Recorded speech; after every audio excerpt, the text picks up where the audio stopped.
all our veterans, and thank you, Dr. Robinson, and any of our other members here that have been in the service and at our school. Appreciate it.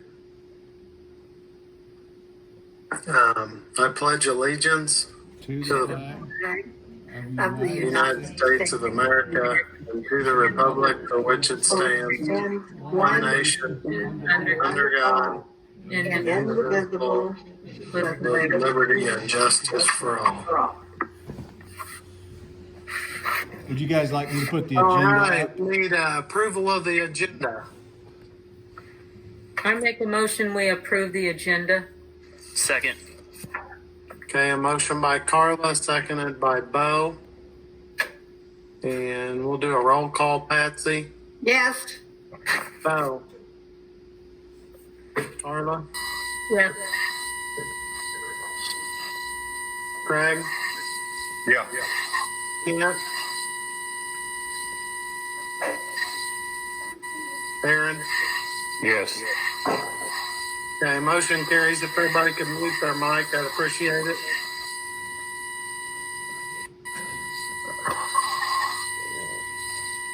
If you drag down, you can see mic. So, all right, we'll move to our consent agenda.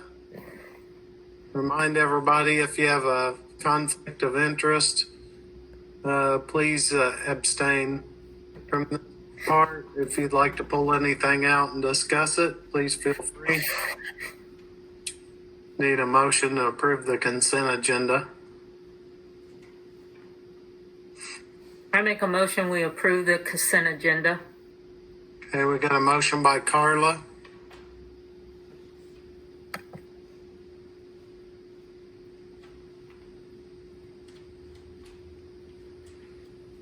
Motion by Carla.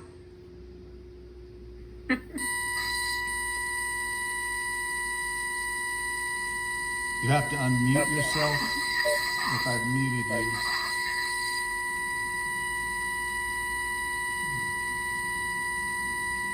We have a motion by Carla to approve the consent agenda. Second. Second that. I seconded it.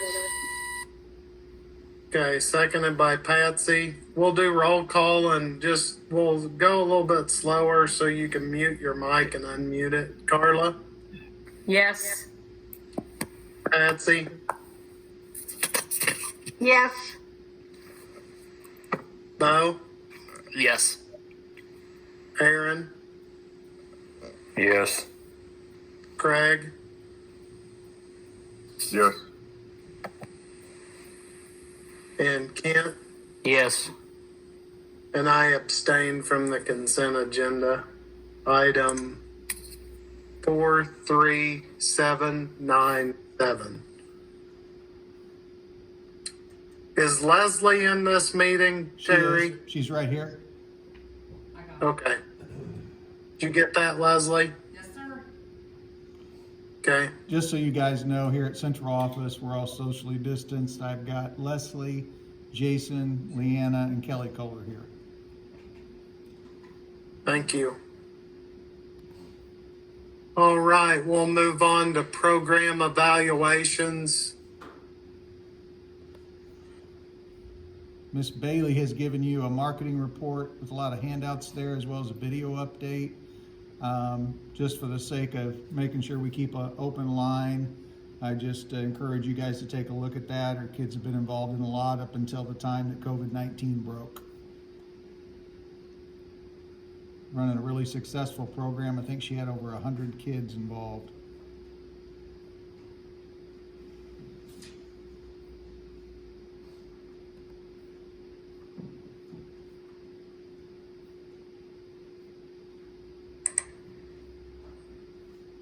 Very nice presentation. I reviewed this. Did anybody have any questions for Miss Bailey? We can get those over to her through Dr. Robinson.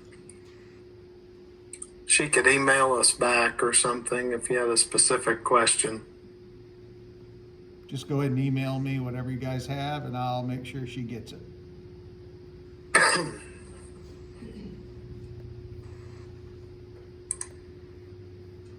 Right, we'll move on to reports. Dr. Robinson, start Just- with you. Just in brief, we talked a lot about our fund balance, and there's a link there for you guys to take a look at.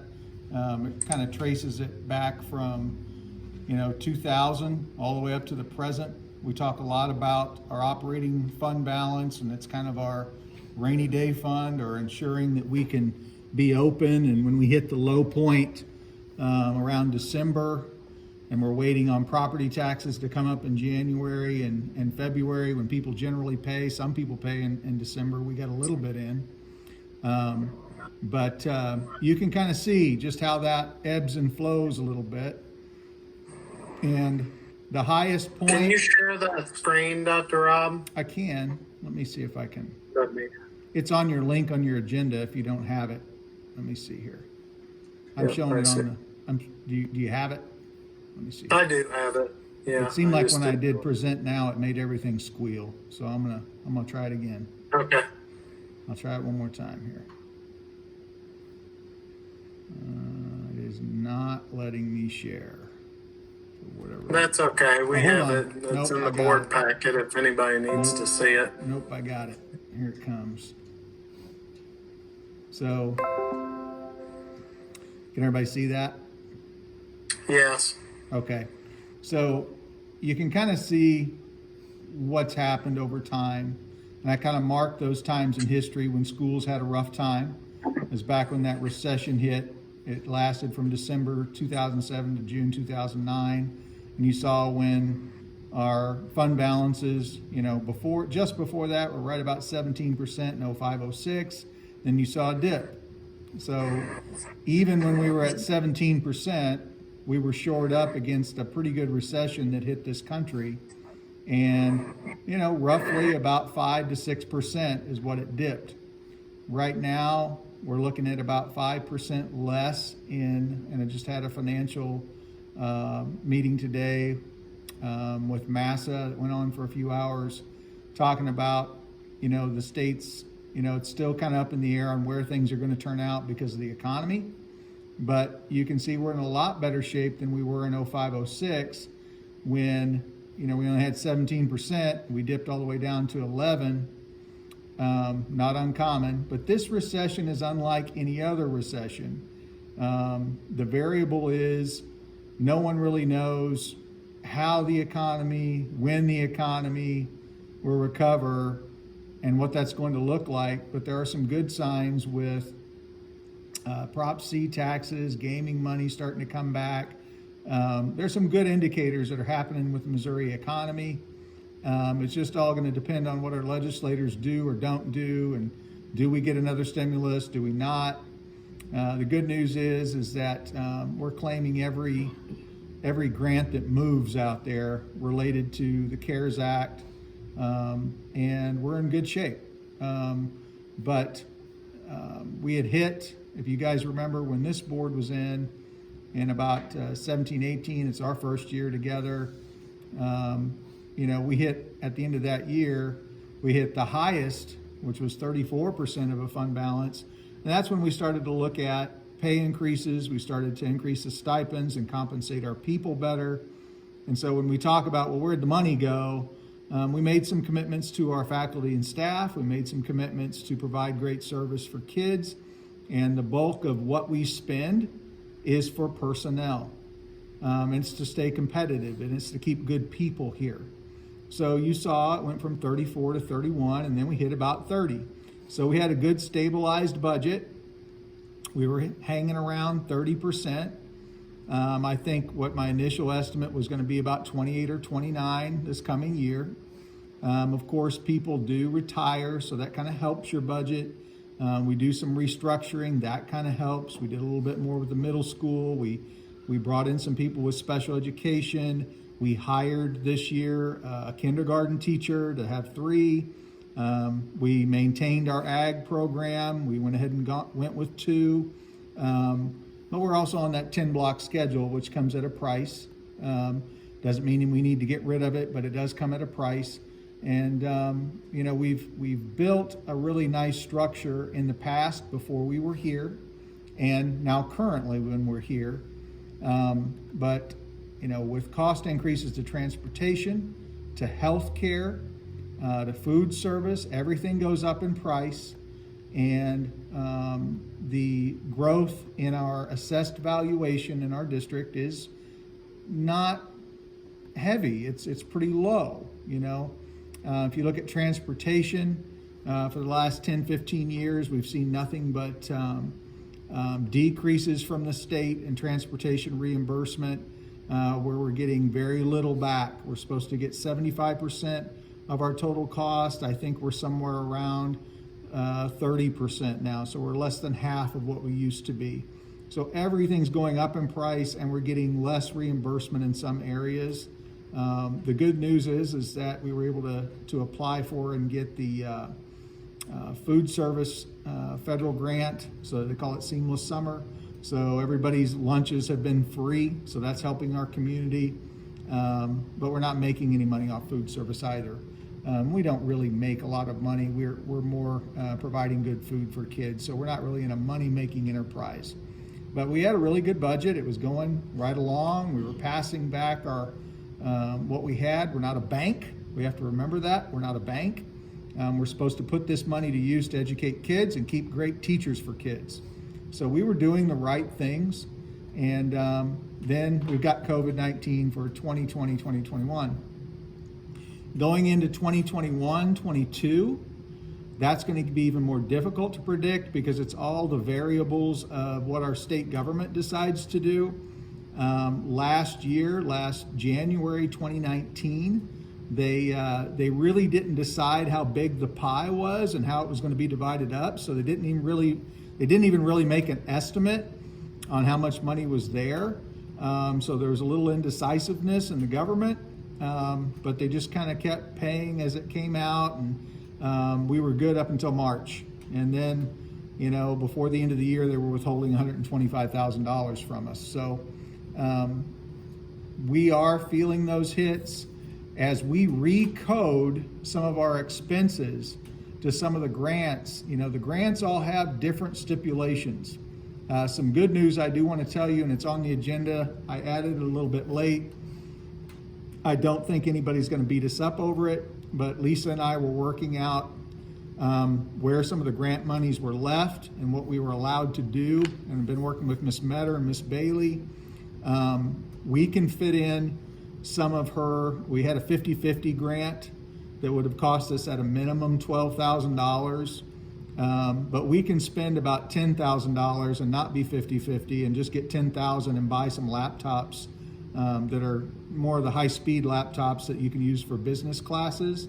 And there is no 50-50 match. This is from the Coronavirus Relief Act. I have to remember what the acronym is on this one. It's CRF.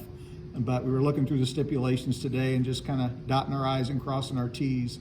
So that's part of what we can reclaim and not miss an opportunity to get some more mobile software. So imagine we have some kids working on some business classes and they kind of need this additional software and things that Chromebooks don't have. We can go ahead and continue with her class for some of her advanced kids or kids that might need it as she sees fit, and pick up this grant money. So I've got those Chromebooks. We got a quick bid back from Midwest Computech, and we have some comparable prices.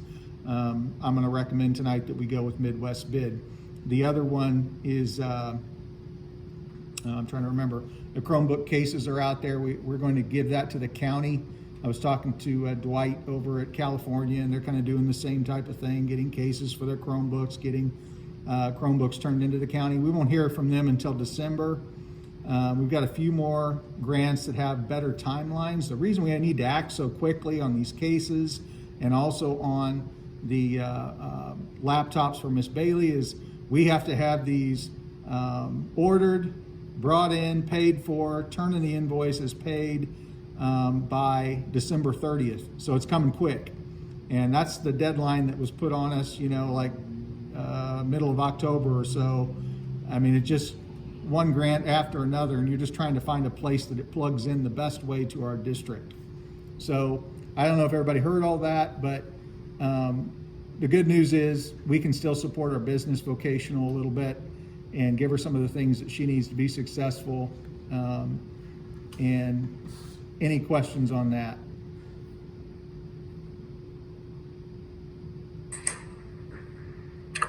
Did the sale of the buses in 2017 change the fund balance, or do you know that? I'd have to go back and see those when those were actually sold. I don't Or was know. that 16? And I don't know when they actually sold them. If Lisa was here, she would know, but I can ask her. I can find out. Okay. But it could Not have. that. Yeah, it could have. Any other questions? You can probably share that now, Terry. Okay. Were you going to address that document that you pulled up briefly there, the COVID-19 document? Yeah, sorry. I'm not seeing the agenda, so I'm doing this from memory, sorry. We have some data. Let me go ahead and, can you guys see that, or do I need to pull it up? I can share a screen again. It's whatever you guys prefer. I'll go ahead and share it so you don't have to hunt and peck, guys. Let's see here. Technology's working, guys. It's working. All right, so let's go to Nurse Molly and I. You can see we put our pictures next to this scorecard. That's maybe not the right one. Let me see. That's not the one I want. I want the different one that doesn't put a bunch of names on it. Okay, so let's see. I need to go to this one, which looks similar. There we go. So this is where we are. There's so many different different pieces here that we need to break down, you know, because it almost seems like it's almost in flux. This number is probably 93. I was just on the phone with her just before she got on. I think the thing that I want to bring up as I talked to the administrative staff and talked to Leanna today was that while we've got a lot of students quarantined, it actually exceeds 93. She was coming up with 106. So basically we've got close to half of our high school, grades 6 through 12, and junior high, that are not at school. Either they're quarantined for a short period, or they're positive. And there's not very many of those. You can kind of see down that line. You know, you've got 4 at the high school, 2 at the middle school, 1 in the elementary. That's down in Kelly's area. And these are all current. These are current. And you can kind of see where we were kind of taking different benchmarks there. There's also some charts. Now this kind of breaks down a lot of things so you get a clear picture of what's right now. So this is the right now. This is what it looks like. But if you go to these charts, Nurse Molly is trying to earn an A+ with Dr. Rob.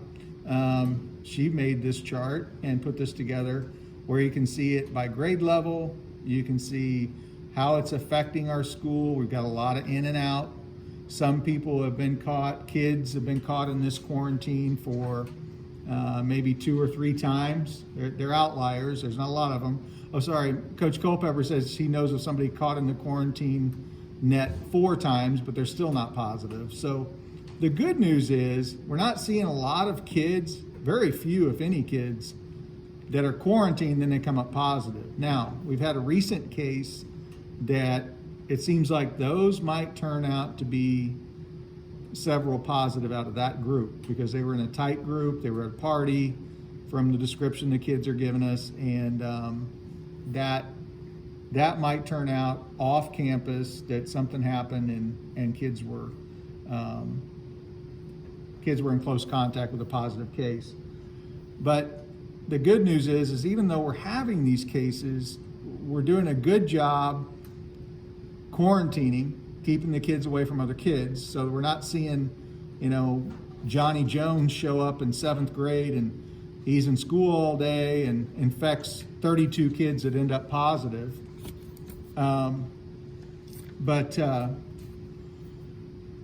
You know, we just haven't had that kind of case. That would be a cluster or a hot spot. You know, that means, you know, we just didn't know about it and it occurred. We're kind of getting a lot of good tattlers and people telling us what's going on and fairly honest.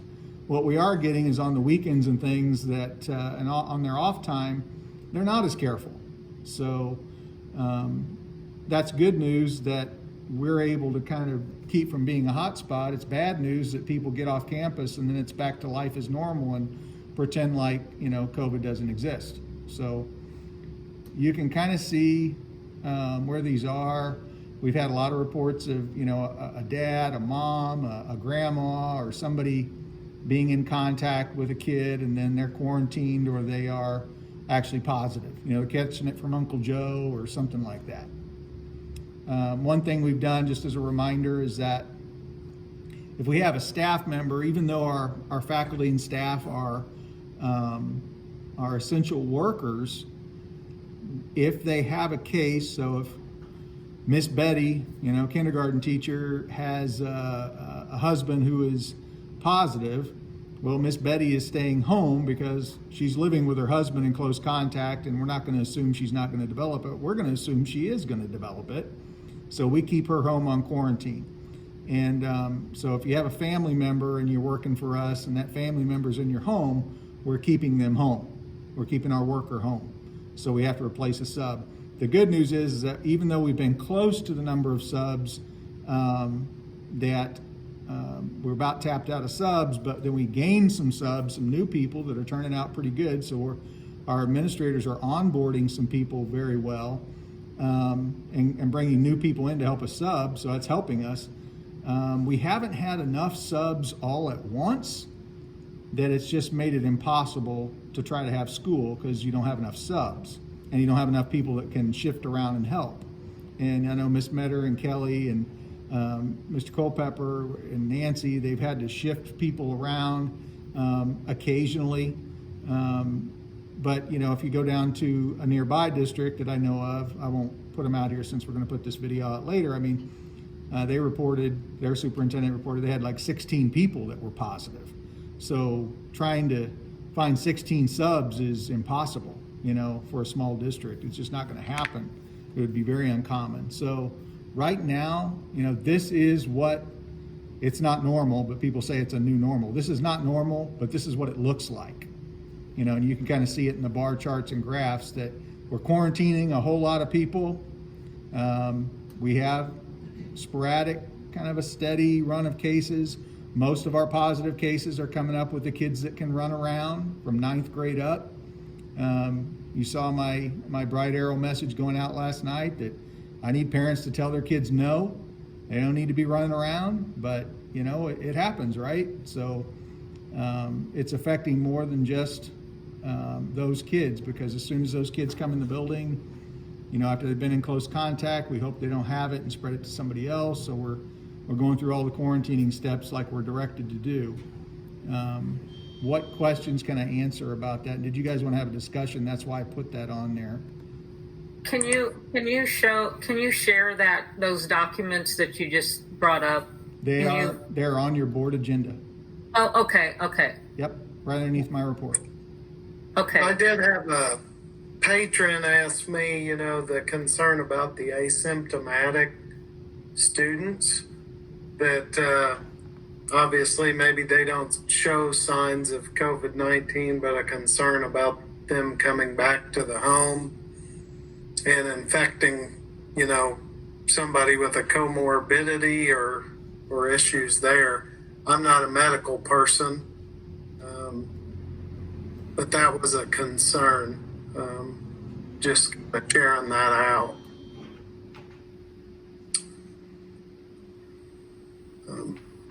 And then Bo had a point. I think you had said something, Bo, about forget how you said it, but 3 or 4. We don't really know if the problem's out in the public or whatever. I forget how you phrased that, but. Yeah, I just think we got to be careful about saying that something did not occur at school, because I think it's kind of hard in some cases to determine that based on I mean, obviously, you have kids that interact in both places. So I think to me, I think we just gotta. I don't want to oversell the idea that nothing occurs at school, because I think people take that and look at that kind of sideways and think, oh, how can that potentially be that nothing occurs at school, everything occurs off premise? So, I think that's not to say that we're not doing everything, that we can to protect our students. I want to make sure that we're, careful in how we communicate that. And the other question I had was about things that take place off campus and the process we go through, in order to determine that, I don't know what our role is as a district, in that do we investigate known cases of, like, for example, use the reference of the situation where kids attended a party on Saturday night. Do we learn about that at school, and then do we go through an investigation process and then quarantine all those kids at the party? Or because it happened off campus, we don't do anything, and then some of those kids choose to come in and infect more kids in the school? So, I was wondering how we handle those type of situations, since those occur potentially off campus. When we learn of it, and usually in this last case, a lot of kids turned themselves in and said, I was next to a positive case for X number of hours, and I need to let you know, I know this kid's positive, and I'm worried, and I don't think I should be here. So I think Ms. Metter had several kids do that, and then we verified it with that person who was positive. He was not our student, and we sent those kids home. And we let that person had only turned in 2 people, and then he quickly identified several more when asked about it. So our role is to protect kids and keep kids from running around our schools. So when we become aware of it, we do what's right. We try to keep the rest of the kids from getting COVID-19. So just to clarify then, it sounds like our process is to visit with that student and say, tell me everybody that was there, that was in close contact with you. And then those are the people we talk to? We would not have known that student was even positive unless our own students walked in and told us that. So they're reporting that to us, and then we're calling that person and said, hey, we got a lot of students saying you're positive for COVID-19. What can you tell us? And this is a student who's an adult now, a former student. So, or if it's an adult, we're just asking, because obviously we don't want a lot of kids, we don't want to be a spreader of COVID-19. So we're asking the questions. People can tell us what they want to, but we can't ignore it either. No, right. I get that. I get that. Let's say that there are 10 people at the party, Yeah. for example, and 5 of us that come to us and say, I was there, I'm worried, and I want to quarantine. That I completely understand those folks being quarantined. Right. My question is, do we quarantine the other 5 that didn't say anything because we learned that they're there, or are we investigating to see that those other 5 were there? Because presumably all 10 of those are at the equal risk. Yeah, right. So we ask the person who's positive, and we verify, if there's 5 other kids being named by the first 5 kids, we go down the list until we verify or don't verify that they were there. So we do a little contact tracing when we have to. In general, we've turned most of it over to the Montauk County Health Department. That's the first report. They make the first contact. So if Johnny Jones, who's 25 years old, goes and gets a test and he comes up positive, they say, hey, Johnny, who were you around the last couple days? Well, just these couple people, and that's all Johnny remembers. Well, the next thing kids are walking in, they're telling us about it.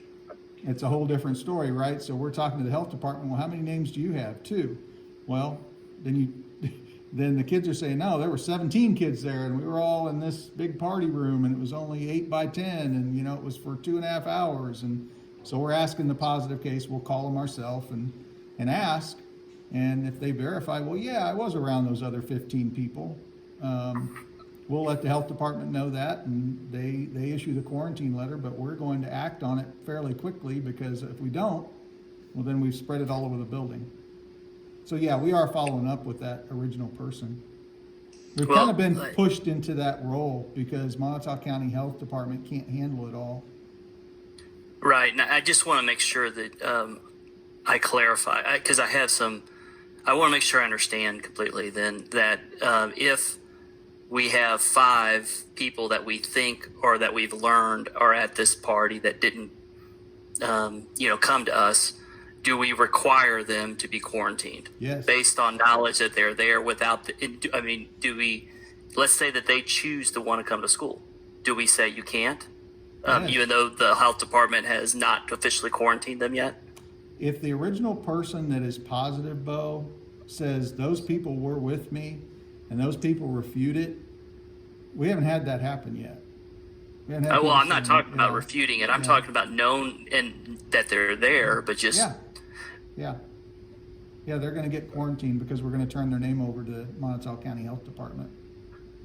okay. But the Montauk County, the health department will call 2-3 days later in some cases. Right, but So I guess what I'm- we're keeping them out until Montauk County Health Department can pick up There, the that's list. that's what I was trying to get to. Do we quarantine them, or do we have to wait until the health department quarantines If them? we have a strong indicator that that is true, and the kids telling us that's positive, and the kids who were there saying we were there, we're keeping them out until the Montauk County Health Department can write their letter, because they have been a lot slower. You're pointing something out that's kind of developed over the last week or so, is that they are very slow to act sometimes, and I think you're seeing some of their service shut down too because they are overwhelmed with this. So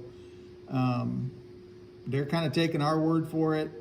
Our administrators have been tied up for hours a day, and Molly trying to get this done. We've had Tricia Snight as a sub nurse come in and help us with some of the contact tracing, because obviously we still have nursing needs going on, but there's been a lot of hours in contact tracing going on. It's not normal, but it's the new what it is. I don't want to say it's normal because it's not. Okay, I have a question. Does the school send out a letter to these? Yes. Like example that Bo's saying, does the school send out a letter to these kids and say you're not allowed in school? Yes, we have a letter. Okay. Yep, I can share that with you if you want to see it. So, you all won't let them come to school, even though they haven't heard anything from Montauk County, right? We won't. If the kid's telling us they were in close contact with someone, we're going to tell them to go home. Okay, and they cannot come to school, right? Correct. Okay. Yep. The teacher that is positive, was there contact? Was those classes that she taught, or they taught? Those were contact traced. All teachers that have an incident are contact traced. If they are Okay. within 6 feet for at least 15 minutes, those students are kept out. They're quarantined. Okay. Some distances in some classrooms are greater than others. So what Okay. they do is they take the tape measure out, they look from where the teacher's teaching, they took a look at the role of the teacher. If we have video, we use the video.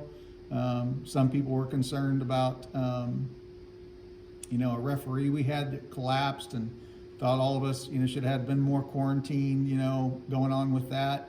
The guidelines we're given is 6 feet for 15 minutes, within 6 feet for 15 minutes. That was probably the one incident we were able to get it down to the minute and the second, because we had 3 camera angles on it, because of where it happened. So I knew I was near that individual for 3 minutes and 40 seconds. I sat there and clocked it. Mr. Culpepper and I were doing it. So it's good to have cameras where you have them.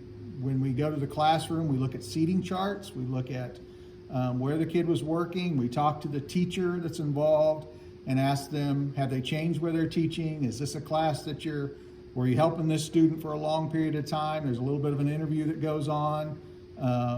It's a lot of work, guys. It's been going on since the beginning of the year, and it's I can tell you the administrators think it is a lot of fun. No, it's not. But because you don't want to tell it, we don't want anybody to go out that doesn't need to, but we've got to keep everybody out that is within the guidelines of 6 feet for 15 minutes.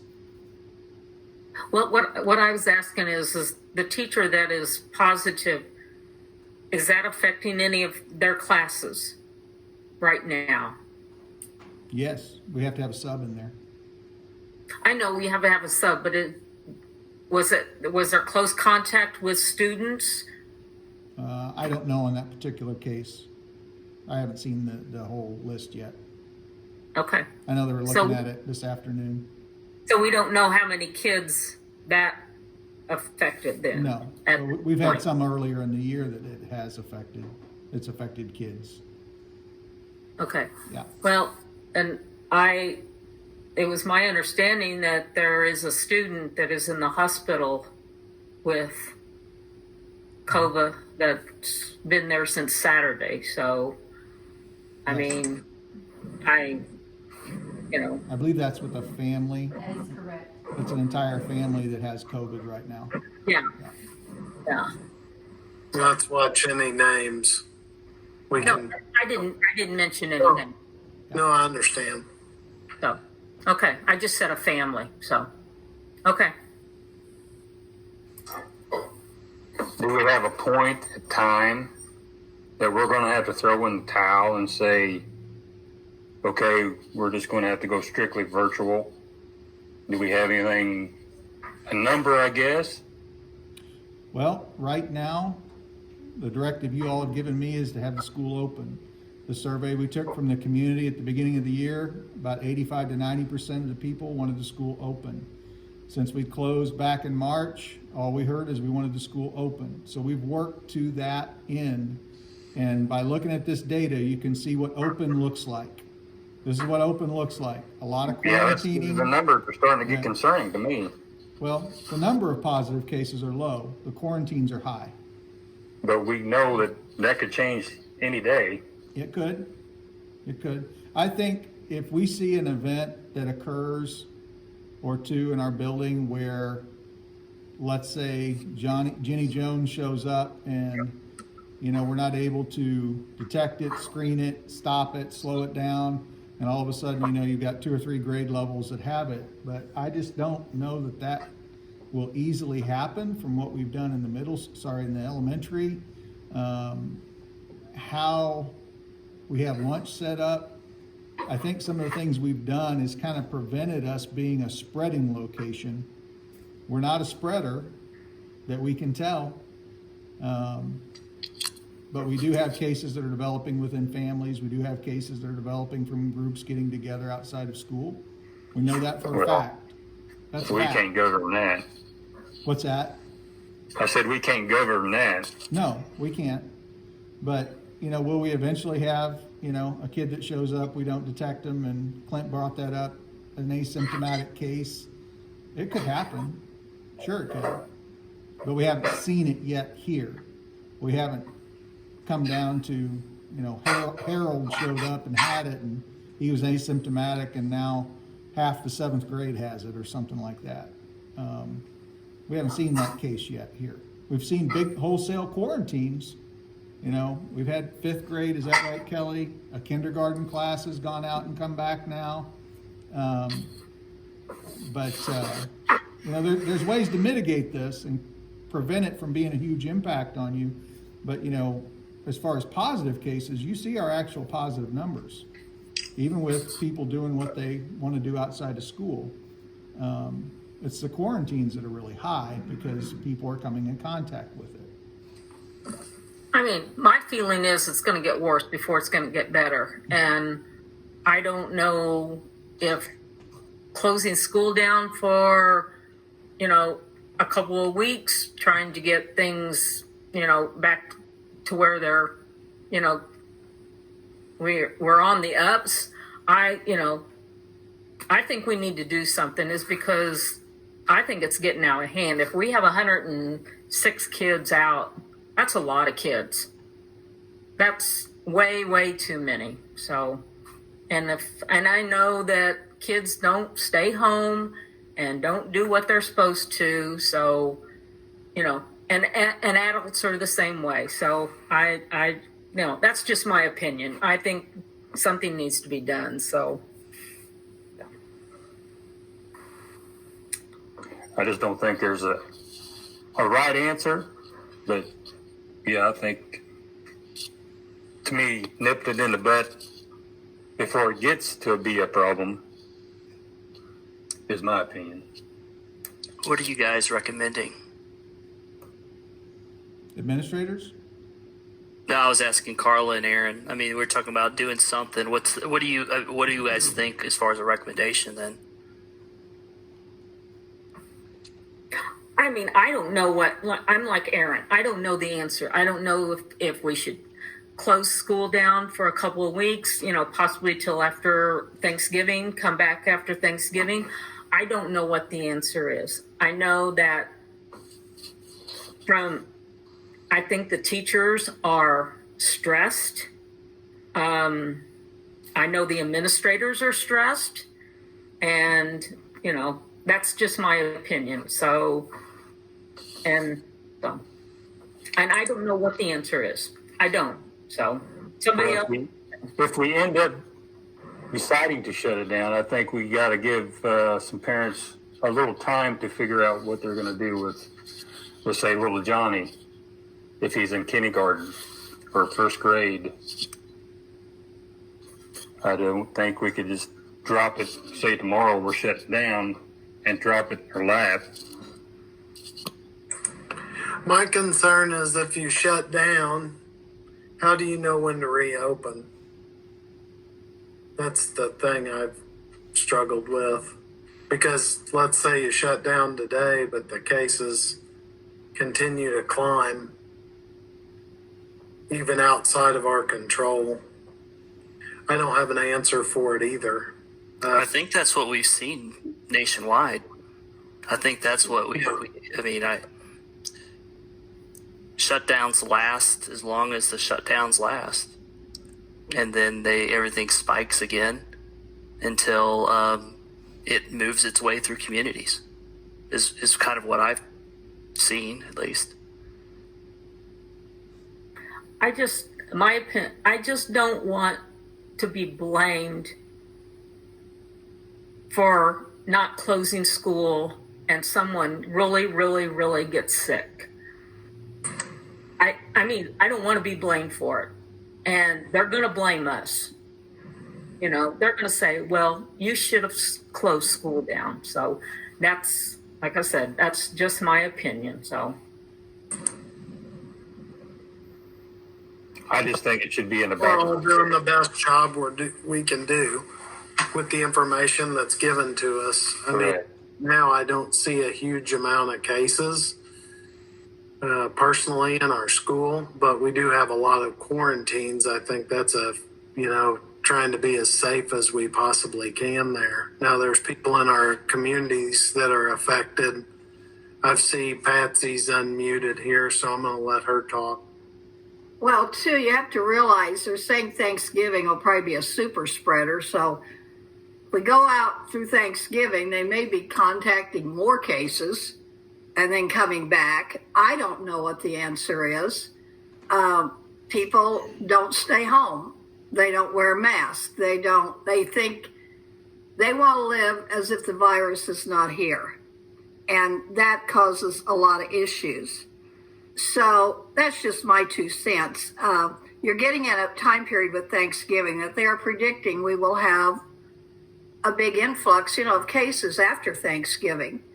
I know some schools, I told Dr. Rob, that are closing the week of Thanksgiving because it's a short week anyway, and then giving it another week and then coming back.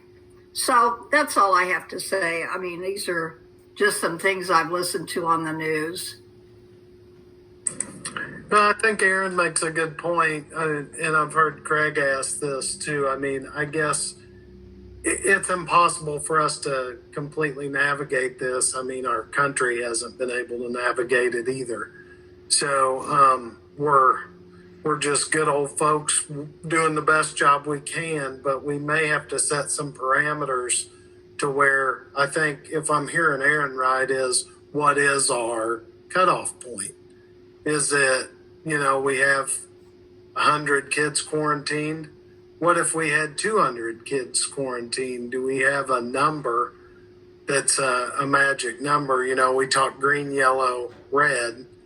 I don't know if we'll figure that out tonight. We may need a follow up on this in a future meeting, but I think there are some concerns with holidays upon us and things, and what I don't know that we have a magic number. I don't know that any school does.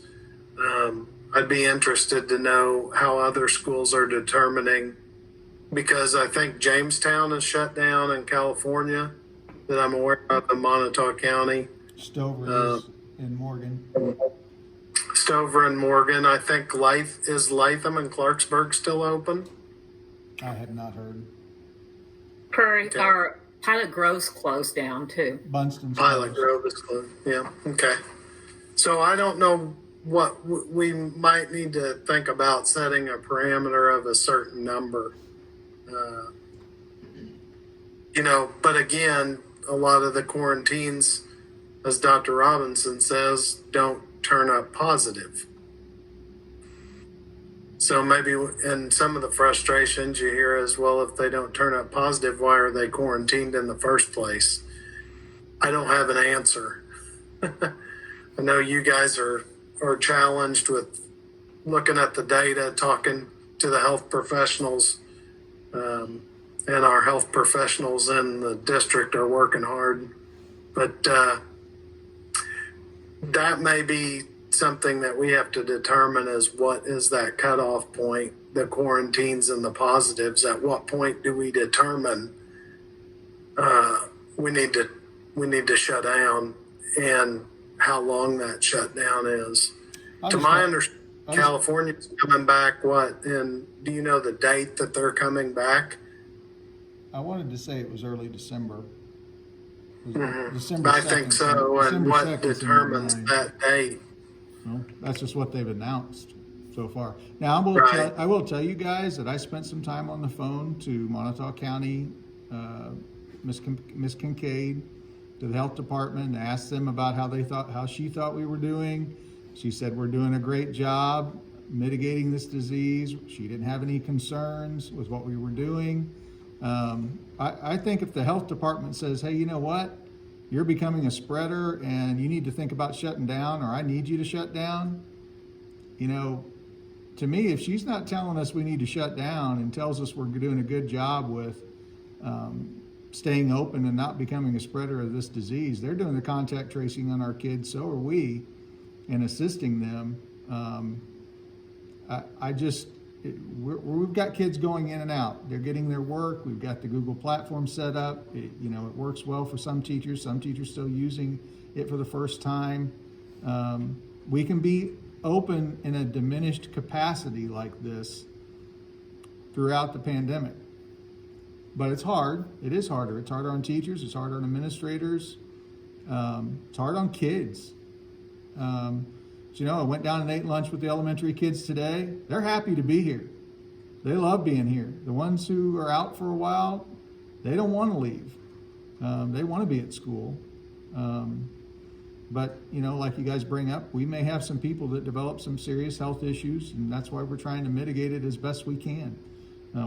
We ordered thousands of dollars worth of plexiglass. We've got thousands of dollars worth of masks. We've got all the hand sanitizer. We've got a air filtration with UV light in every room in the building. We social distance wherever we can. We've spread out all the lunches. Heck, we've got a tent sitting outside. But, we can't get down to the microscopic level and pull out every bit of virus that may walk in the door. All we can do is, my brother described it this way, and I'll say it for the video here. I mean, he's the chief of emergency medicine. He said it's a blunt instrument. The things we're using right now are a blunt instrument. So that when you're, every time you take a hammer out, when you really need a saw to cut off little pieces, you're always using a hammer. That's all you've got. That's quarantine. You're always using the hammer. So some of them you're hammering don't need to go. Some of them you're hammering, they do need to go. So these are the tools we have. Heard a report yesterday that these are some of the tools that work. So we could look at, splitting our student body up. We talked about today with the admin team and said, if we go virtual, we'd still just have a day where certain groups of kids could come in for intervention or just to see their teachers. Because in my mind, I think if we would go to some kind of virtual footing, we need to have some kind of intervention. If you look at some of the data coming out of Columbia and other school districts who have gone fully online, and you got at least 50% or more of those kids are not doing well. They're failing these online courses, even when taught by a teacher. So, it takes a very motivated kid with some parental supervision, and parents are having to work to help that be successful. It's just not as motivating as a traditional school setting. So even with a little bit of in and out because of quarantining, the kids are coming back. They want to be here. They want to be safe here. I know Miss Metter walks around and talks about, reminding kids to put their masks up, and they're not balking at it. They're putting them up because they want to be at school. But then there's always those kids that say, hey, I want to get quarantined. Everybody wanted to skip school sometime, right? So it's like, it's just not normal, but hopefully I've given you a picture of where we are. If you need any other data or you want to see something else, just let us know. If you want us to work a different solution, we can work on that. How do we handle situations where kids change their mind about being in person versus virtual? So can they at any given time determine that for the next 3 weeks I want to be a virtual student, or do we have them go through some other process? We have them sit down with the administrators and have a discussion about what that looks like and why they're requesting that. If they have a valid reason to request that, they've got a serious health issue at home, or they've changed their mind because there was a health issue there, if we can see a valid reason they need to do that. If there's some severe anxiety or something like that we need to mitigate, we're working with those parents. We're trying to find out what the reasoning is, and then try to keep them in school as best we can. Miss Metter has had some kids that, some parents are upset or they're, just really worried, and we've just had them on distance learning. We've done it that way. Miss Metter, did you want to say anything about that? She's going to unmute herself. Miss King and Let me turn mine off. Can everyone mute? I'll take care of it. I got to turn my speakers down. Go ahead. Miss King and I talked to the student and the parents. We look at the reasoning why. Nancy's involved sometimes with some of that with us. And then we also look at their performance. If they've been quarantined for some reason, we looked at, did they get online? Were they watching the videos that the teachers supplied? What are their grades? There are multiple things that we look at before we go that direction. And then the medical piece of it as well. So it isn't just, Bo, to answer your question, they don't just say, hey, I want to go virtual, and we put them that way. There's multitudes of things that we look at to ensure that they're going to be academically successful. We have not made any changes to any schedule unless it was linked to some sort of medical reason. At this point, we had the open enrollment at the beginning of the year for that week where they came in and met with us.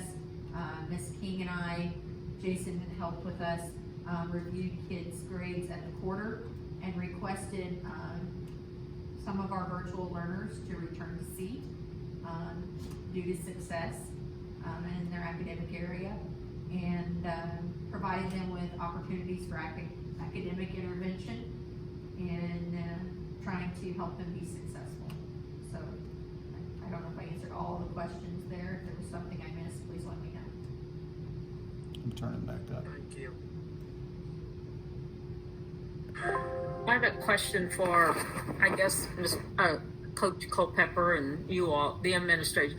What are we doing about the basketball games? Are we limiting people? I can Are answer we? that.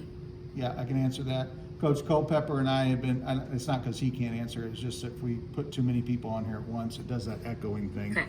I may can't defer hear to him. anybody. I may defer, can you hear me? You're muted, sir. Am I muted?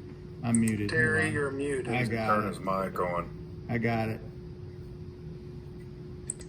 We Well, I cannot muted hear myself you. so we didn't echo. We've been going over a plan to limit attendance. We will be issuing tickets. All the kids will have tickets up to 2 to 6, depending on the attendance. Looking at Coach Culpepper, making sure I get it right. I gotta do this by memory. So far, And so good. what's that? So far, so good. So far, so good. So for every game, they will have tickets that they can give to their family members. We'll limit attendance to about 100 fans for us, and we may give about 2 per player to the other side. So if it's our home game, more of our fans can attend. He's also ordered some stickers and markers for each seat, so it's like every other row. So you'll have a group where they can sit together if they're a family. So we're actually going to space out the games, and that's just coming out later this week. Our first game is Tuesday. We've got a jamboree game here, so that'll be our test run. If you don't have a ticket, you can't buy your way in. We're going to deal with our gate. Will look a little bit different, but we are going to limit attendance to try to pull some of that back. And our basketball games are higher attendance. So with higher attendance, we need to be aware, especially when it's out there in the community and it seems to be ticking up. But we think we can do it safely. So yeah, we're looking at some mitigation efforts there. Volleyball is a little lower attendance. Basketball is pretty high attendance. So there'll be some limitations there. These are some things that have been done at other schools. And now I'm going to turn on Jason. I'm going to mute myself so I don't squeal. Okay, so this is part of the, hold on, Hold on just a second. wait till you, Down. This is also kind of something that I've been looking at all fall as we've been playing schools in Boone County, where they've had a lot more regulations, where they have higher cases. So it's something that I've been looking at all fall. It's just we really hadn't had to worry about it yet. Now we're having more cases, more people quarantined. So now we're looking at actually using playing with working on all fall. So we'll issue tickets, like you said, for the Tipton tournament. One thing that we did was we kind of partnered with St. Andrews to use their facilities on Monday through Friday, so we can, space our games out 2 hours, so we can go at 4 o'clock, at 6 o'clock, and at 8 o'clock at Tipton in our high school gym, and then we can have one 6 o'clock game over to St. Andrews, and then between each game, that allows us 15 to 20 minutes, so we can clean the gym and clear it out. Basically, what Dr. Rob was saying was we're gonna knock our capacity down to about a third of what it would normally fit, and keep track of that at the gate. Kids will be able to give their parents their tickets, and they'll be able to distribute it if they want to. And that's kind of our biggest deal there right now, is just making sure we have tickets to give to kids, making sure we have those families, those parents, grandparents to get in. The girls game, for example, where we have 15 kids, if all 15, we have 16 players, if all 16 of them were there, nobody was quarantined, we'd be able to have about 6 per person. If it was a boys-girls game where we had JV boys, varsity girls, varsity boys, it might be more like 3 tickets. Ideally, we'd like to keep it down to about 100 per team. So 100 for Tipton, 100 for Sacred Heart or whoever we play, just so we can keep that number down. Most of the time, as we talked about this fall with the capacity and number of people, we don't exceed that number too often anyway. It's just more making sure we don't exceed that number in big games where we have that super spreader event, where we have maybe, California boys come in or Skyline girls come in, and we'd have a lot more fans there than usual. So we want to have this as our everyday practice. So we're good at it. And Jamboree next week will be kind of where we did trial run there, because I don't foresee us having that many people there anyway if we didn't limit crowd, but it'll be kind of a way for us to work out the kinks for the Tipton tournament. And we also have video too. Point that out to them. Yeah, we'll have the video on our YouTube Tipton Sports feed, so we'll be able to allow anybody that wants to live stream our basketball games or our wrestling events in the big gym. They'll be able to watch that video, and that's really good. Any questions? I'm gonna turn my speaker back up.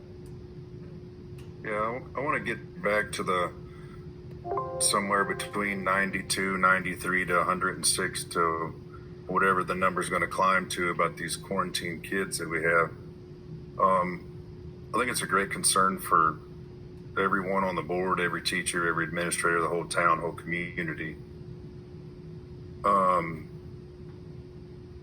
As our administrative team, have you all got together and come up with maybe plan A, plan B, and plan C to try to, if we do need to move into direction to go virtual learning, that we're ready to do that? I mean, obviously all of our teachers should be that are Google certified or whatever.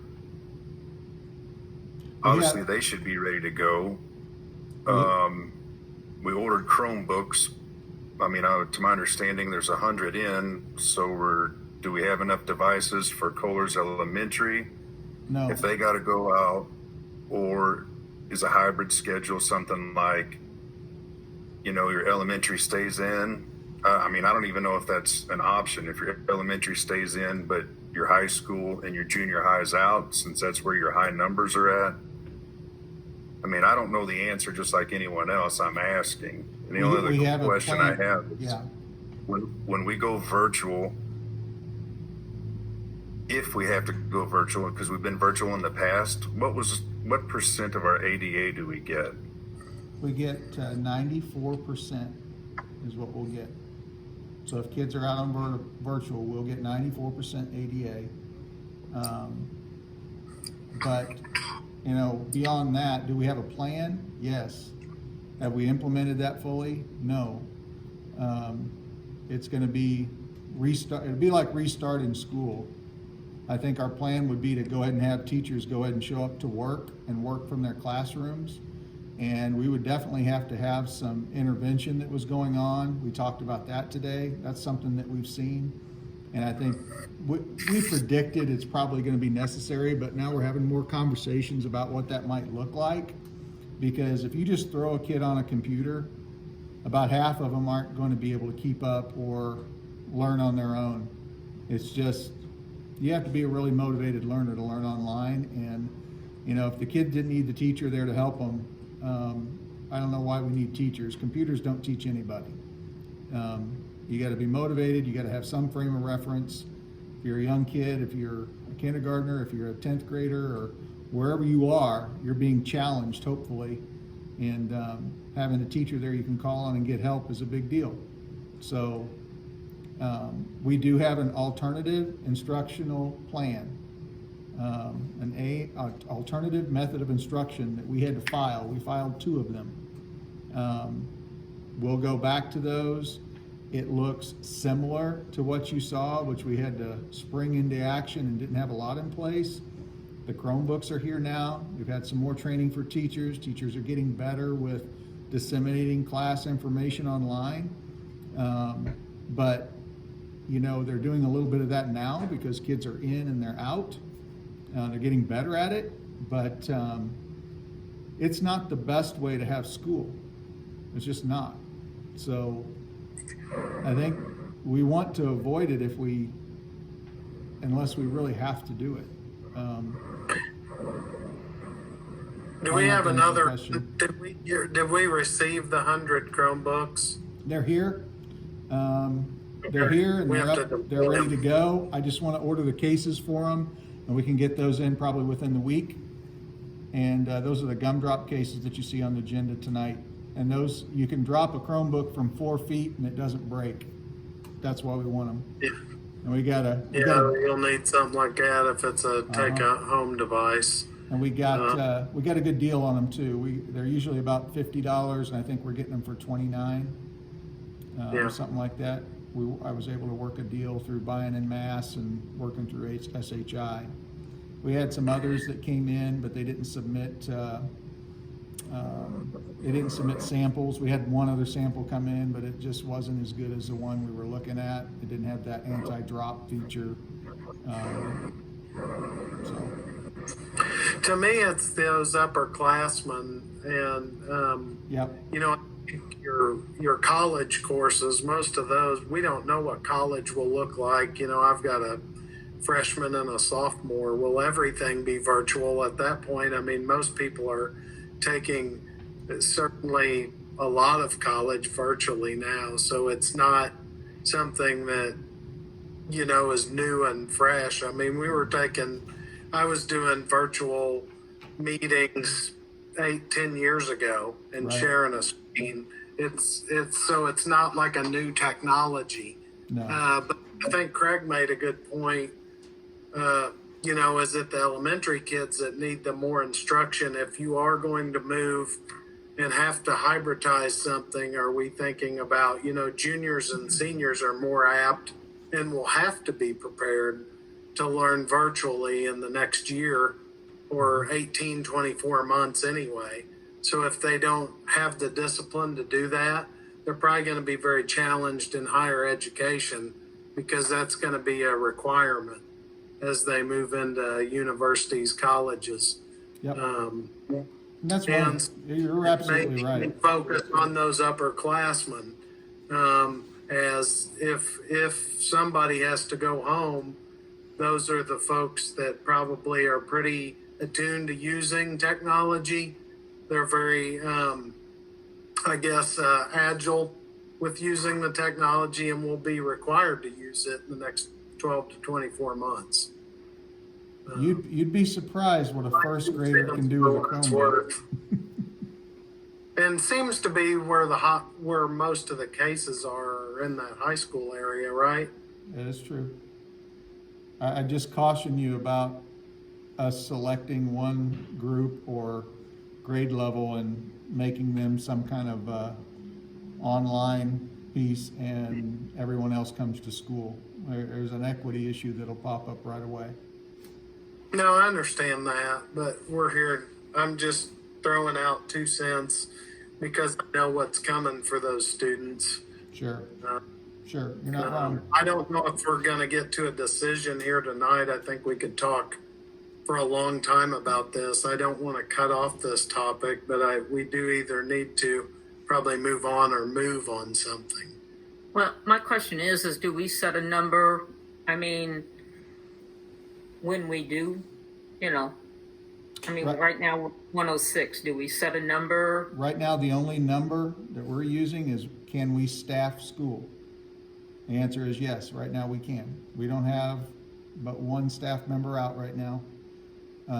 So that's the only numbers we're using. We're keeping the doors open for the kids that can be here. So if you want to set a number, I just caution you, you know, Columbia's had a number of 50 per 10,000 cases, and it started to dip below 40, and they started to open up school again, and now it's like, last time I checked, it's an 85. So they had to jump right back, and now they're pulling everybody out again. So it's kind of like this yo-yo thing going on. I think we can use a lot of quantitative and qualitative data. I've given you a lot of qualitative and quantitative data both. And it has to be our comfort level in what we want to do. I personally, this is just me, and it's just advice, take it or leave it. It's okay, you hired me, I'm here to work for you. I wouldn't let numbers dictate. I'd let, what is this community comfortable with? What are you comfortable with as leaders in the community who have been duly elected as the board? If your comfort level and the directive I've been given is to be open, then we're going to work to be open. If you want us to work toward being virtual, we'll work toward being virtual as best we can. But traditional, open school, face-to-face, as much as we can, is the best option for kids if you want them to learn. The virtual option is not a great option. It never has been. But it can be done. All right, any other questions?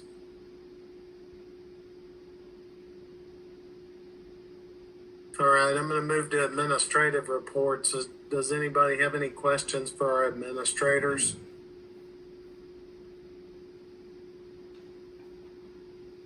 I do have a question for Kelly. Yes. Kelly, events in the elementary over the next couple, 3 months, what are those looking like?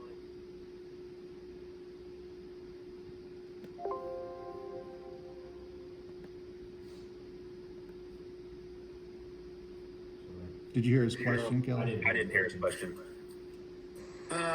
Events in the elementary over the next 2 or 3 months. Well, the only event that we really have coming up is the Christmas concert. And that is December, I want to say 16th. It's Wednesday, I think it's the board meeting. December 16th. Yeah. So, I mean, that's the only event. The events that PTO had scheduled, like we do a Christmas dance, we have canceled that. We're still planning on being in person at this point, looking at grades 3, 4, and 5 at the concert. It's gonna be no more than an hour, and I'm looking at Jason Culpepper, because he's telling us we're gonna do tickets. We start at 6, we're done at 7, we exit the gym, high school takes over at 7:30, they're done at 8:30, and that's the only event right now that we have planned at this time. Yes, sir.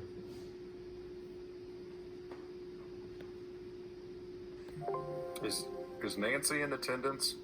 She's Yeah, virtual. there, isn't she? She's virtual.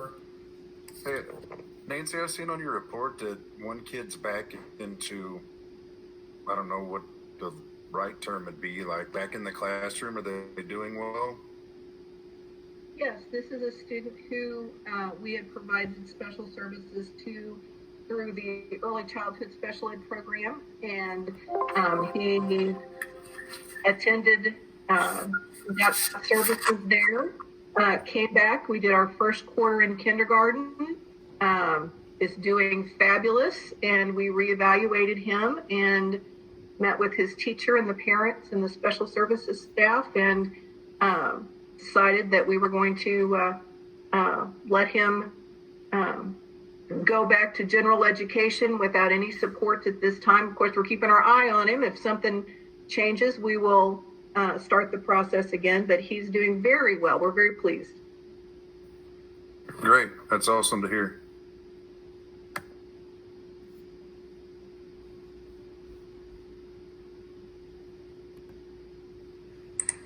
All right, and we have any other questions? We have no old business, so we'll move to new business. We have some Chromebook protective cases. I'm going to recommend that you guys approve the bid for this. I'm going to try to push this through with one of our CARES grants with the county. Dwight over at California is doing something similar, so this is just the bid from SHI. The other bids are close, but they did not follow the bid specifications, or they, by sending a sample, or the case that they proposed does not have that protection that allows them to be dropped and still not be broken. So that's really what we're looking for. And I have a sample up here. I think I've shown a few of you what that looks like. If the grants don't come through on that, do you have another budget area you can take from? I'll have to. So the answer is yes, we'll be pulling from the money that we have on hand to do that. No, excuse me. That was going to be my questions. Where There's two if the grants. grant money doesn't come through, where are you going to find it? We've got 2 grants we can go after. One for sure that I could use if I have to, but I'm trying to get the county to pay for it first. So I've got 2 shots at it. I know one of them's a guarantee. That's the Small Rural Schools grant. What I'm trying to do is save that one to buy more technology as needed. And we may have some kids, if we do have them out, that I'm looking to work a deal with Como Connect to make sure everybody has internet access, at least during the times that we're out. And I'd had some early discussion back in June, July with them about parents that just didn't have the means to be connected to the internet. That's a good thing about having fiber in your town, so that we could get them hooked up if they have to be at home with a Chromebook. So I've got 2 ways to pay for this. The county's supposed to tell us in December. If they don't go for it, I've got another grant that I can claim all the way through to next September. So I think we can get these paid for through a grant. we're doing well on grants.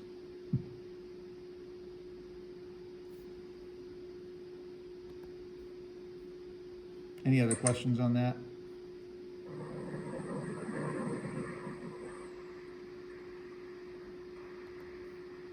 All right.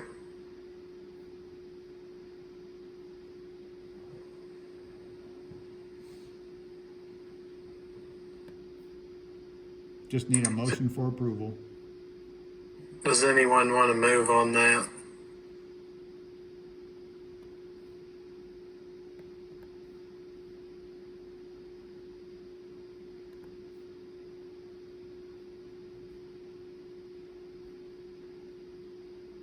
I make a motion we approve the bid that we received for the protective cases, for the Chromebook protective cases. I second that. I apologize. I was going to make that. It was muted, so I second that. Leslie, we got a motion by Carla and a second by Bo. Discussion? Roll call, Carla, Yes.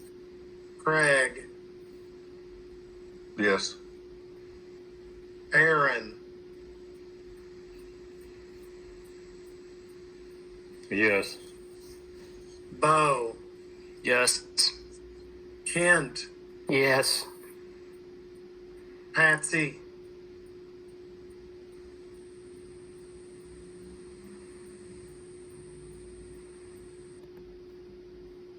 Patsy, Yes. and me, yes. Motion carries. The next one is, we kind of talked about cutting back with some of the vocational grants, which are 50-50 grants, which basically would have put us on the hook for, at a minimum, $12,000, so they only cover half. But we were able to pick up, we've got another CRF grant that we have to claim by December 30th. Midwest has helped us get 9 of those laptops. If you're gonna talk about me, I have to leave. Oh, sorry. And I'm not gonna if we talk got about you. other bids. We do but have I'll other leave that bids, up to you but they are guys. higher than this one. We have 2 other bids, but they are higher than this one. I'm gonna just recommend that we approve the business laptops for the CRF grant for $9,857.54. How many laptops? 9. 9. These are higher functioning than your Chromebooks. They're able to support the curriculum that Miss Bailey has. And she's got a lot of those business applications and things that a Chromebook would not do. But if we have to send some kids home that are still in a business class, it'd be really nice to be able to give them one of these laptops so they can continue their work. So another piece of, if we would have to be out, having something to hand that kid so that can keep them and help them be successful. It'd be also an instance where we wouldn't have to give them a Chromebook also. They'd have the laptop already.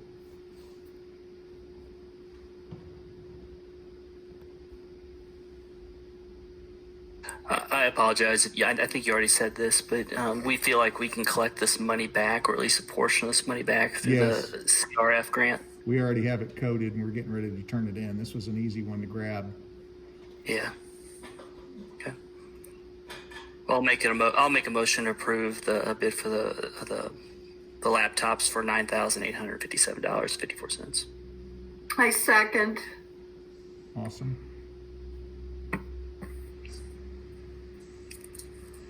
So I guess I need to make a roll call. Is that right, since he's gone? Yeah. Bo, Yes.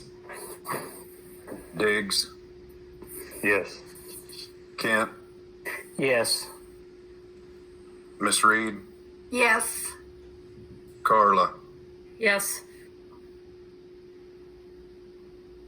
I guess somebody needs to text him or call him and tell him he can come back. If you want him back.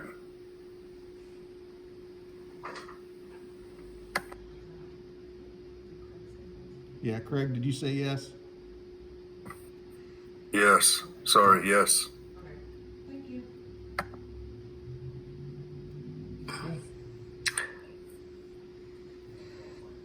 I texted him, so it'll just probably take him a second.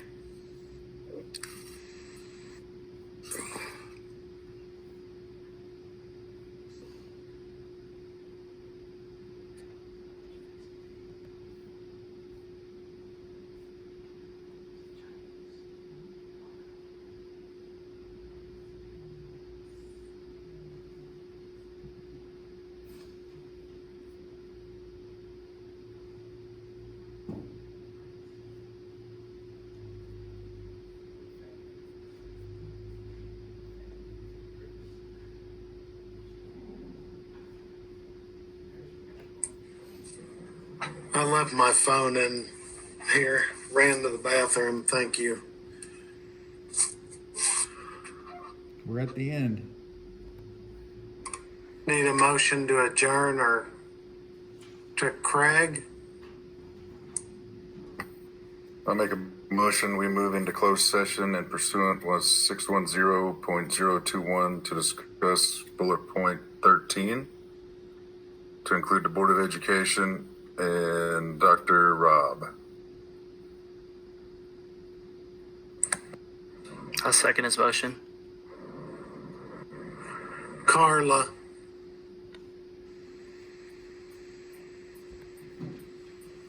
Carla. Yes. Patsy.